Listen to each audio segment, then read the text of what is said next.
Today's episode is about the BTK Killer, what he did to his victims, and he hid in plain sight. Stay tuned.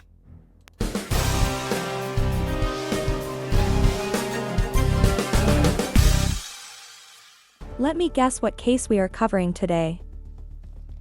He appeared good and bad. I give up. Who is it? The BTK Killer. Oh, the BTK Killer, which stands for bind, torture, kill. That's right! He was an active church member, a Boy Scout leader, but also a serial killer. I'm the BTK Killer, rah.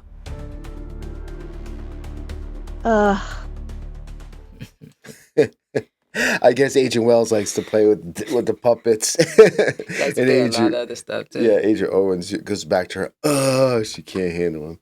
Anyhow, welcome to Studio 7-0. Yes, it's your girl Shirok. And I'm Ed. And today we're going to talk about the BTK Killer. But before we get into that, we got some business to attend to. Yes, this is for education, entertainment purposes only. Please do your own research and always be kind to everyone, everywhere. See, that was quick. That wasn't so bad, right? All right, here we go. Today we're going to talk about the BTK Killer. Interesting case. Hid in plain sight. And as you heard with the Crime Force team, by the way, there are AI investigation team, AI created, and also use AI tools bringing information to us in an informative way. They brought up what the BTK stands for, and they also mentioned he was really weird because a lot of people, he seemed like as a good guy. But yes, had kind of like that bipolar, or the two sides of him. Good so, and bad. Let's get into Crime Force. Is going to talk about the background and get the full story, and we'll go from there. Dennis Lynn Rader, born March 9, 1945 in Pittsburgh, Kansas, also known as BTK, an abbreviation he gave himself for bind, torture, kill. He grew up in Wichita and exhibited troubling behaviors from a young age, including animal cruelty and sadistic fantasies involving bondage. After serving in the U.S. Air Force from 1966 to 1970, he was an American serial killer who murdered at least 10 people in Wichita and Park City, Kansas, between 1974 and 1991. From a young age, Rader harbored sadistic sexual fantasies about torturing trapped and helpless women. He also exhibited zoosadism by torturing, killing, and hanging small animals. Rader acted out sexual fetishes for voyeurism, autoerotic asphyxiation, and cross-dressing, often spying on female neighbors while dressed in women's clothing, including women's underwear that he had stolen. He also masturbated with ropes or other bindings around his arms and neck. After graduating from Wichita Heights High School, Rader attended Kansas Wesleyan University and graduated in 1979 with a Bachelor of Science degree. He worked at ADT Security Services from 1974 to 1988, where he installed home security systems. He used that for good. Rader married Paula Dietz on May 22, 1971, and were together for 34 years. Long time. Wow. Paula had no idea about his double life as a serial killer. It's crazy. Thanks, Agent Owens. Great introduction. Let's not forget Dennis Lynn Rader had two beautiful children, a son and a daughter. On the morning of January 15, 1974, Joseph Otero Sr. 38, Julia Maria Julie Otero 33, Joseph Joey Otero 9, and Josephine Josie Otero 11 were home. Rader parked his car and walked to the Otero home, scaled a fence, and cut the phone lines when in the backyard. Now this is crazy. It is during this that he dropped a knife in the backyard, which he called Maine, Big Knife. It was after this that Joseph Jr. left the dog out the back door to the backyard that Rader confronted him and forced his way into the home at gunpoint. Initially, the family thought he was pulling a prank, with Rader stating that Joseph Otero Sr. had said, "Is this a joke or something? My brother-in-law put you up to this." Rader asserted that it wasn't a joke and clarified that he had a .22 hollow point pistol. Rader told the Otero family that he was a wanted man in California before he ordered them to lie on the living room floor at gunpoint. Then, he led the family into a bedroom and bound them with rope he had prepared ahead of time. Joseph and Joseph Joey Otero were on the floor, while Julie and Josie were on the bed. The wrists and feet of Joseph and Julie were restrained. Wow. It was during this point that the family began complaining of circulation issues. Joseph Otero Sr. complained of a cracked rib, so Rader put a pillow underneath for him. Around this time, Rader made the decision to kill them. Joseph's head was covered by a plastic bag, which Rader then secured with ropes. After Joseph chewed a hole in the bag, another bag was tightened over his head, causing him to slowly suffocate to death. Julie screamed, "You killed my boy! You killed my boy!"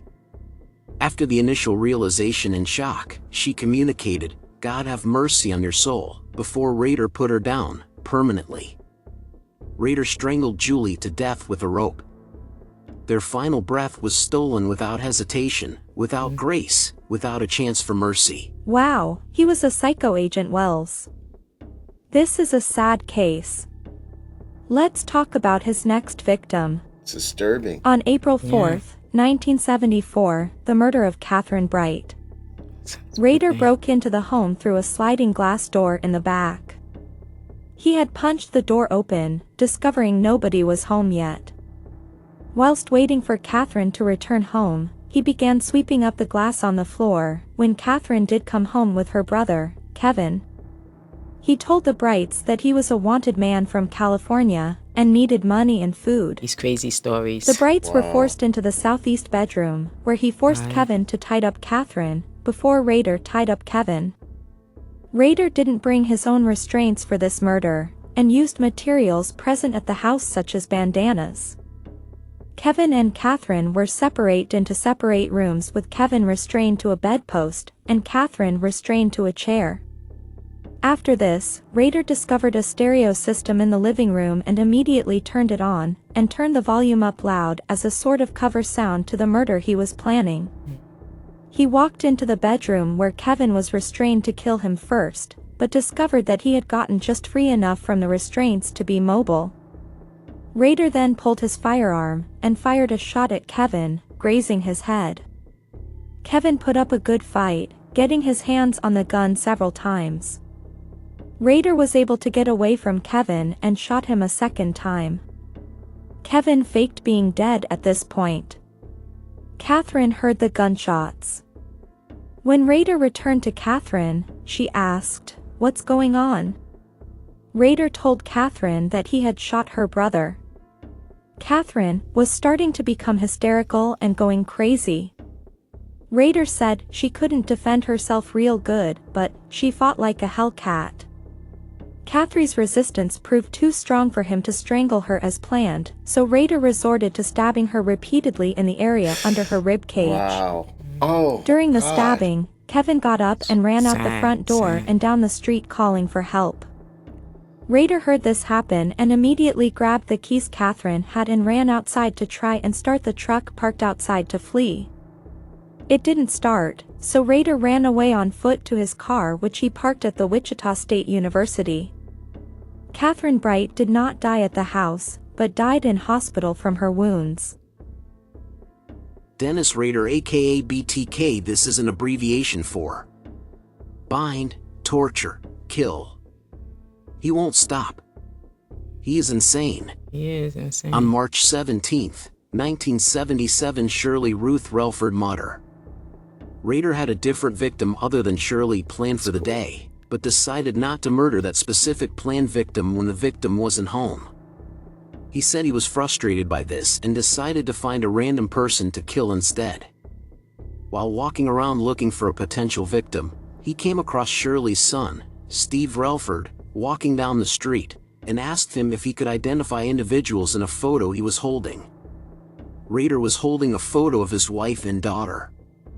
He asked Steve if the two women in the photo lived in the neighborhood, explaining that he was a detective.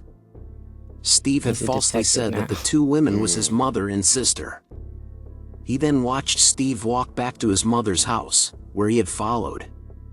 At the Relford residence, Rader asked Shirley if she could identify the same photo. During this interaction, Rader pulled a gun and forced his way into the home. He explained that he was a wanted man, and that they were being Same robbed. story. Rader attempted to tie up her 3 kids that Shirley had in the house with her, but found that doing was too difficult, leading him to force the children into a bathroom which he forced Shirley to help him barricade. Rader murdered Shirley V. in Relford on March 17, 1977, and locked her 3 children in the bathroom. They were unharmed. Enough is enough. This is too much. It is too much. I can't believe he didn't get Owens. caught by now. Exactly. That's right. On Angel. December Shut 8, my mouth. 1977, It's crazy. Rader noticed Nancy Fox enter her home and decided that he was going to murder her also, stalking her for some time. He had given her the name Project Fox Hunt due to her name. Rader broke into the home through a back window after discovering that Nancy wasn't home at the time he knocked on the door. After some time, Nancy came home and began screaming at Rader to leave her house and that she was going to call the police. Rader informed her that her phone lines were cut and she wouldn't be able to do that. Rader informed her that he intended to restrain her, take photographs of her, and take advantage of her. He let Nancy smoke a cigarette before this. Oh, nice guy. Fox asked, "Do you have to tie me up?" When Rader said, Yeah. Fox said, "You're sick." Rader agreed. "Yeah, I'm sick." Rader stated in court that while he was strangling Fox, she reached back and grabbed a hold of my nuts. Oh my God. "Yeah, she did. And she was squeezing pretty hard. But it actually made it more excited." He strikes again. What? In Yeah, can you believe 1979, that? he Rader Wow. BTK attempted murder of Anna Williams. Crazy. During this time, Rader also intended to murder others, such as Anna Williams, 63, who escaped death by returning home much later than expected. Once more. On April 27, 1985, the murder of Maureen Hedge. Dennis Rader, the BTK, murdered Maureen Hedge on April 27, 1985. She lived just a few houses away from him in Park City, Kansas. Rader broke into her home, waited for her to return, and then strangled her. He later transported her body to a church, where he staged and photographed her in various positions before disposing of her remains in a ditch. This crime, like his others, was meticulously planned and carried out with chilling precision. On September 16, 1986, hey Sharrock, that is your birthday, right? Yes, it is. But unfortunately, Vicki Wegerle was tragically murdered in Wichita, Kansas that day. Rader posed as a telephone repairman to gain entry into her home. Once inside, he attacked her, ultimately strangling her to death. For years, her murder remained unsolved. On January 19, 1981, Dolores Davis was tragically murdered by Dennis Rader, infamously known as the BTK Killer. Rader broke into her home in Park City, Kansas, by throwing a cinder block through a window. Wow. He restrained her, pretended to be a fugitive in need of food and a car, Boy. and then Again. ultimately strangled her to death. Okay. Davis was his final victim before he went silent for over a decade. By 2004, the investigation of the BTK Killer was considered a cold case. However, Rader initiated a series of 11 communications to local media, which led directly to his arrest in February 2005. In 2005, Dennis Rader, the BTK murderer, was caught after a series of mistakes. He had resumed sending taunting letters to the police and media after years of silence. In one of these communications, he asked if a floppy disk could be traced back to him. Authorities assured him it couldn't, but when he sent one, they traced it to a computer at his church, where Rader was a leader. Good thing he's This, dumb. combined Well, with in that DNA respect. evidence from his daughter, led to his arrest. Dennis Rader, the BTK murderer, was sentenced in 2005 to 10 consecutive life terms in prison, amounting to a minimum of Thank goodness he is- 175 years without parole. This was the maximum sentence possible, as Kansas did not have the death penalty at the time of his crimes. Wow. Wow. Crime Force. What a great job you did. There's a lot of it. That was a And lot of information. so thank you. And to realize that that was your birthday, but not the year. Just to note that I'm teasing. But yeah. This is a joke. I was teasing you a little bit there. I know you're going to hate me later. There was something during this I wanted to bring up, and I can't remember what it is now. So I'll let you go first. Hopefully I can remember what it was. So definitely this was an interesting case. I am glad justice has been served for him, but it just sad that it just took so long.